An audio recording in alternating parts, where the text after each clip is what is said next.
Yes, it's real ink on real paper. Okay, all right. So yesterday we started talking about significant figure rounding rules for multiplication division.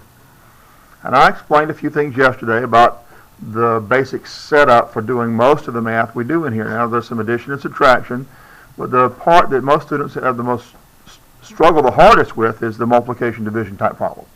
And we use a process called dimensional analysis because of the type of problems we do, where we have these kind of long step problems that we have to do when we get to stoichiometry and later on in the semester, about halfway through the semester. So what I did yesterday was just kind of give you a quick little setup here. I explained the density of lead is 11.3437 grams per cubic centimeter. And I told you yesterday something that you need to remember. This is something you have to commit to memory. It's memorization. Cubic centimeters, cc's, and milliliters are all the same size or same sized volume unit. Okay, so they're interchangeable. So if this many grams of lead is equal to a cubic centimeter, then this many grams of lead is also equal to a milliliter. Okay? So the question that I posed is, what if you have 12.6 grams of lead? What's the volume? And you can use this density to get there. The first thing you want to do in this class is always write an equality statement. You want to read the question and figure out in the question or the problem that's posed to you what two measurements are equal that's going to help you. And later on in the semester we'll have 3 and 4 things that are equal that you'll have to use in different steps.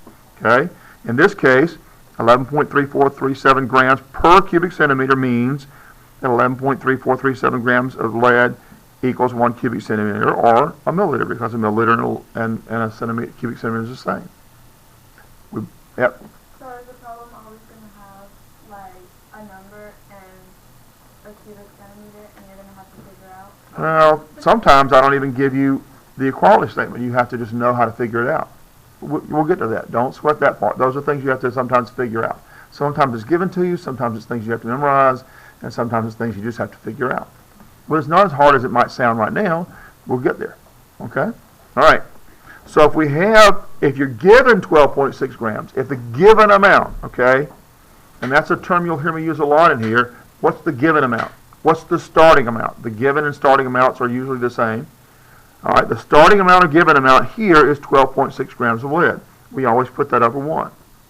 Okay? Then we take this equality statement and arrange it into a conversion unit. And what we do is take either side of the equality statement, put one part on the top, one part on the bottom. The reason we chose to do it this way, I'm about to show you. Okay? What you want to do is to choose the side of the equality statement that matches the units and species in your starting amount and put that side on the bottom. Okay, so pay attention. Let me repeat that, okay? Here's an equality statement. We figured it out from the problem what the equality statement was. We're going to choose the side of the equality statement. I got one side here and one side here. I'm going to choose the side of the equality statement that has the same units and species. Grams is units, species is lead. Choose the side of the equality statement with the same units and species as the starting amount and put that side of the equality statement on the bottom. Put that side of the equality statement on the bottom of the conversion unit. Okay? The other side goes on the top. And as we said yesterday, when two things are equal, you put them in a fraction, it equals 1. So what the math we're actually doing here is not changing this amount.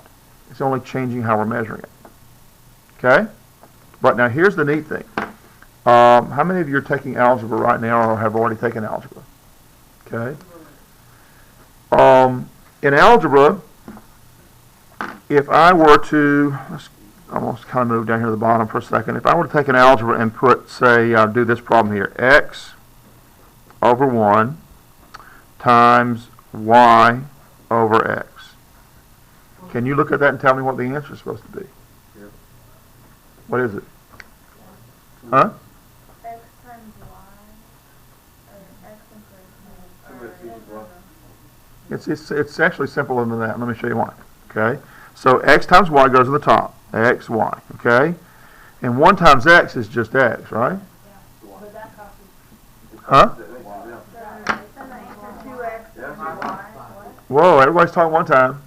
What am I supposed to do? The x's cross out or cancel out each other. So the actual answer then is y. Okay? Well, suppose I go back to this original problem and I look and say, well, I got an x on the top here and an x on the bottom here.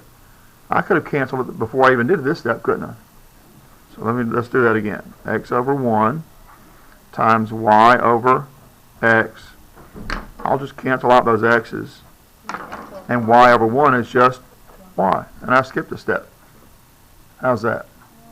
Well, that's what we're going to do here. Do you see anything that's the same on the top here and the bottom here? Nope. I do. The one. Well, the ones here can cancel out. Sure they can. But grams can cancel. There you go. Anything else? The leg can cancel. All right? So now we have to just do this math.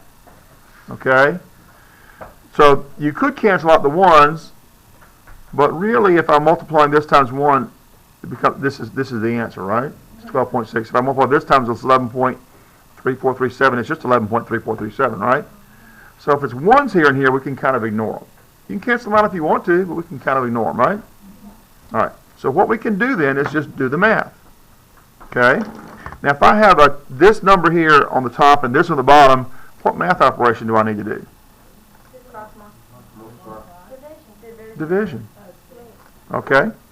Well, let's look at it for a minute. If I just do the math, this number is going to end up on the top here. This number is going to end up on the bottom here. I'm going to divide. Oh, duh. Yeah, me too. All right. Well, can you write I know you have been taught this thing called cross multiply and divide. Forget you ever learned it in this class. It will trip you up and you will get wrong answers.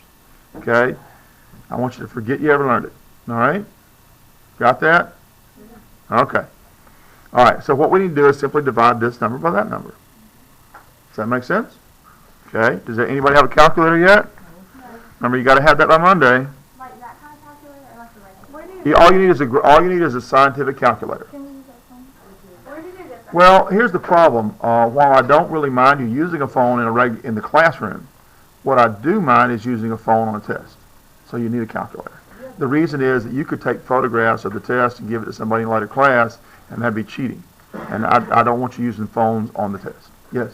Where did you get that calculator? This one?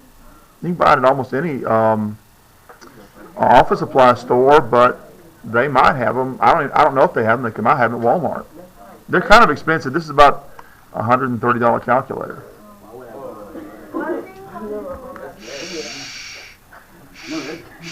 This is what the math department is going to. Okay? So if you can afford it, first of all, I think it's a really good thing for students to go ahead and get a graphing calculator and get used to them. Because I was gonna use this if I use that in 12th grade, then I'll probably buy it. Like, do you think we'll use it in I don't know if you wouldn't you probably wouldn't need as complex a calculator for anatomy and physiology. Okay. Now look, this calculator it will do all the work we need to do in here. Okay. It's a scientific calculator. You got to make sure that it's going to do exponents and it will do logarithms. Okay. Those are the things later in the semester you're definitely going to have on a calculator that sometimes students don't get, and that's not good if you don't. I know there's logarithms on here. I just can't see it right quick. But it says usually logarithms. There it is. LOG. So there's x. There's LOG there, and if there's LOG there, there's going to be exponents. So. Okay, there's a double E button that allows you to do easy exponents. Okay, so but if it says scientific calculator on it, it should do those things. Okay, this right here, this is about $10.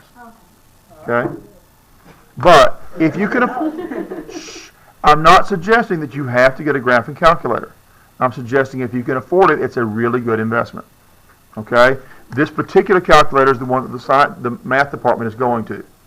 Okay, there. That's fine. That'll work just fine. Yes.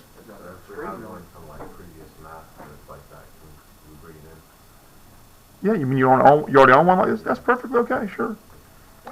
In fact, if you still have the package it came in, if you still have the package that this calculator came in, any of the TI Inspire calculators, if you wouldn't mind giving me the package, okay? If I can collect enough packaging before December, I can get for the school a set of communicators. You plug in the top of it, and you can actually download programs without even have to directly from, I can sit here and send the program to you. I can communicate with you. I can take your calculator and show what you're doing on the board up here.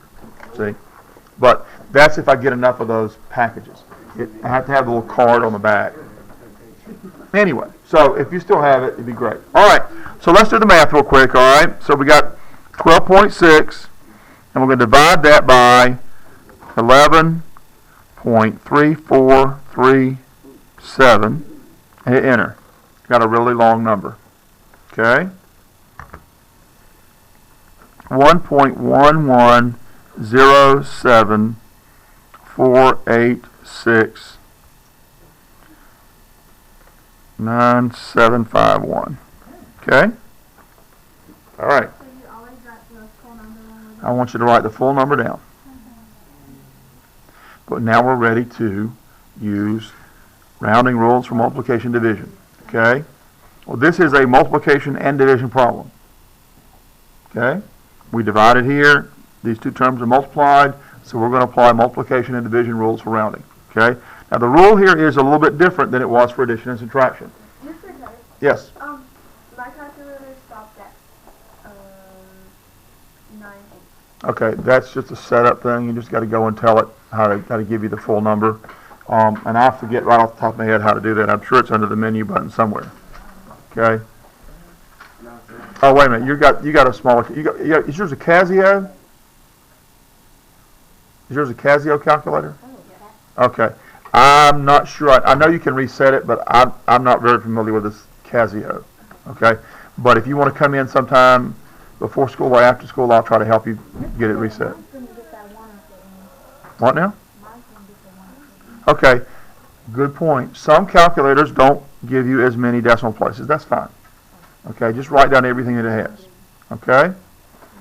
Some of them may stop after 6 decimal places, okay? But you don't want it to automatically round off to just 2, as some calculators may be set up to do. If it's a scientific calculator, you can always set it up to give you all the digits. Okay? All right. So what I want to do now is I've canceled grams and lead, but just like with my X and Y's down here, I got to leave what I have left, right? I kept the Y, so I got to keep the milliliters of lead over here. So this is milliliters of lead. Now, if you remember what we said about significant digits earlier in the week, we said that your answer can only be as precise as the least precise measurement in the problem. Okay? Your answer can only be as precise as the least precise measurement in the problem. Did we write that down on your notes anywhere this week? No. All right, you might want to do that. You don't have to know that, but it helps. That's kind of the general rule for all this. For all the significant digit problems like this, of this type, your answer can only be as precise as the least precise measurement in the problem.